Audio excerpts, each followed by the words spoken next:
Good afternoon. I'm Irfan Sabir, MLA for Calgary Bowler McCall, and the official opposition's justice critic. I'm speaking on the territory of Treaty 6 people, and I also want to acknowledge and recognize Métis people of Alberta who share a deep connection with this land. I'm here to talk about the UCP plan, abolish the RCMP in Alberta and replace it with a more costly UCP police force. This is a plan that nobody wants. Earlier this year, dozens of Alberta communities co-signed a letter calling on Justice Minister Tyler Chandra to scrap this idea.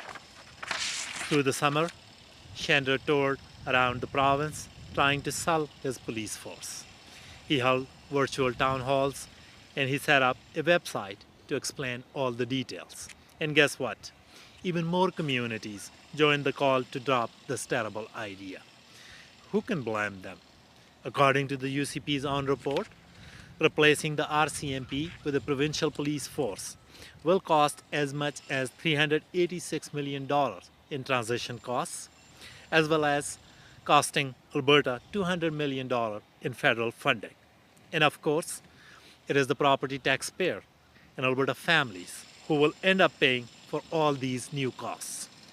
The UCP has lied to Albertans about this for years, but recently, Travis Stace admitted that an Alberta provincial police force will cost more. And during the virtual town hall, the UCP expert said explicitly that there is no guarantee that costs won't rise. So, what do those costs mean for Alberta communities and Alberta families?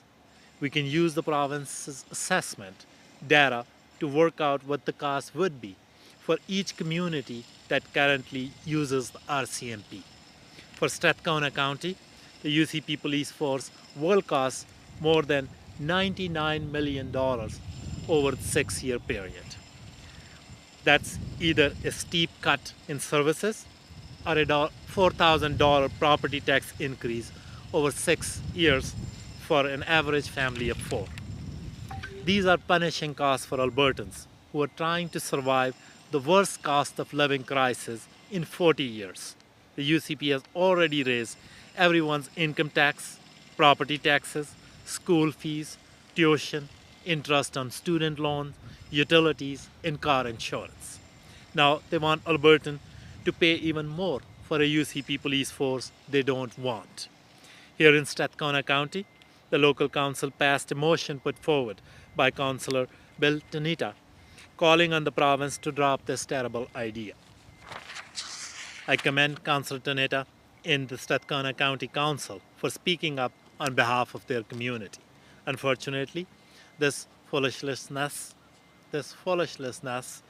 isn't going to end on October 6th. Every one of the leading UCP leadership candidates has promised to move forward with a provincial police force. That means whoever becomes premier in October, they will force $99 million onto the property taxpayers, onto the families in Strathcona County. I promise you that an NDP government will drop this expensive and stupid idea. Thank you, and I'm happy to take your questions.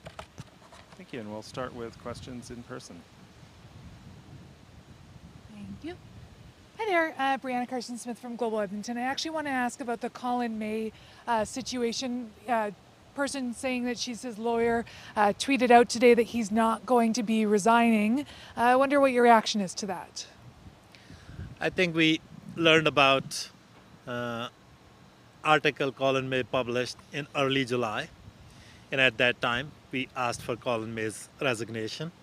Since then, National Council of Canadian Muslims, along with 27 other Muslim organizations from across this province, have asked for his resignation, and Minister Chandra has also asked for his resignation.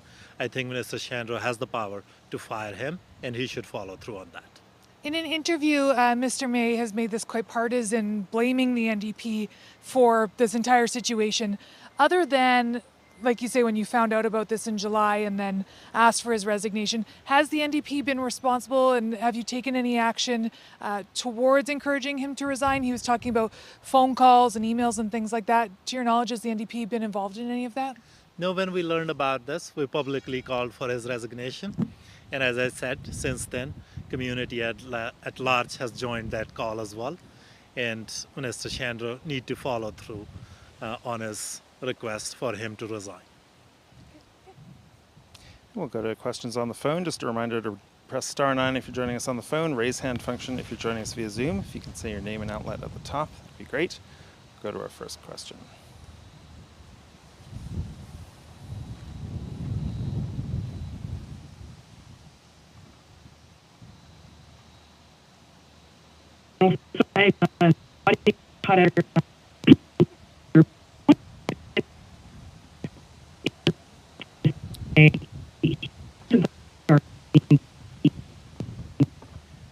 Sorry, we're having a real hard time hearing you. Could you repeat your question, please?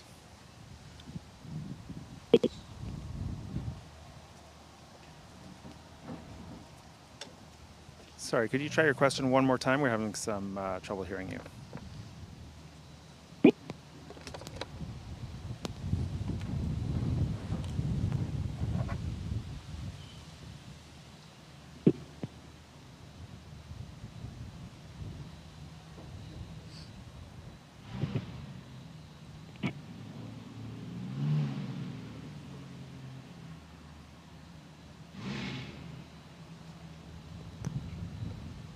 Can I ask you to try one more time there?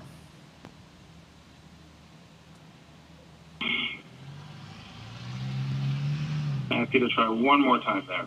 Hi, can you hear me? Yes, I can. Yes, go ahead. Ask you to try one more time there. Hi, can you hear me? Yes, I can. Yes, go ahead. Hi, sorry about that. It's Lisa Johnson with the Edmonton Journal. I'm wondering in regards to some of the comments Mr. May made in that Western Standard article. He says, quote, "You have to look at the NDP. This was their attack. There are reasons they did this to me, reasons that have to do with some claims against them, claims that are before the commission." I'm wondering if you have any knowledge about claims before the commission regarding the NDP. No, I don't have any knowledge, and Commission has not notified us. I'm wondering if you have any knowledge about claims before the commission regarding the NDP. Hi, Lisa. I'm wondering. No, we don't have any knowledge of any claim, and we have not been notified by Commission. But what I want to say here, that when this thing was surfaced in July of this year, we asked for Colin May's resignation then, and since then, many community organizations, led by National Council of Canadian Muslims, they even offered Colin May opportunity to reflect on what he wrote and learn about Islam and Muslim community here, but that he didn't avail that opportunity, and now National Council of Canadian Muslim, along with 27 other Muslim community organizations from across this province, have joined the call asking for Colin May's resignation. I understand that Minister Chandra has the power to remove him, and Minister Chandra need to do that and remove Colin May from this position. Any follow-up, Lisa?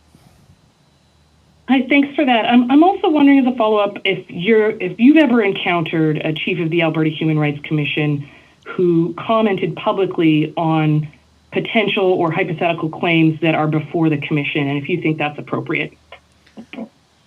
I have not encountered any such thing. There is a process in place when claims are made. They will look into it initially, and if there is some hearing warranted, at that point, my understanding is that they will notify the parties. That certainly is unprecedented. And we'll go to our next caller. Hi, Irfan. Dean from CP. Can you hear me? Yes, Dean. I want to ask you about the minister's actions here. As you point out, he asked, he has the power to hire, he can fire this person. He told them on Monday to resign. The person said, nope, I'm not going to do that. and Chandra hasn't fired him. What's going on here, do you think?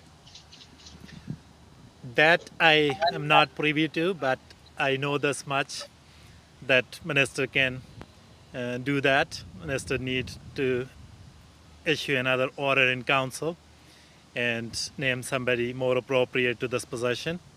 And we are calling on Minister Chandra to follow through and remove Colin May from this position. Any follow-up, Dean? Yeah. Well, what's going to happen? What happens if he doesn't do this? I mean, he's publicly called for this guy's resignation. He has the power to do so. I mean, how does the minister look if he decides not to follow through on what he said? As I said, that we are asking and hoping that minister will follow through, and there are 27 community organizations along with National Council of Canadian Muslim. They are asking for this, and if minister wants to be taken seriously and trusted, he should follow through and remove Colin May from his position. And we'll go to our next caller.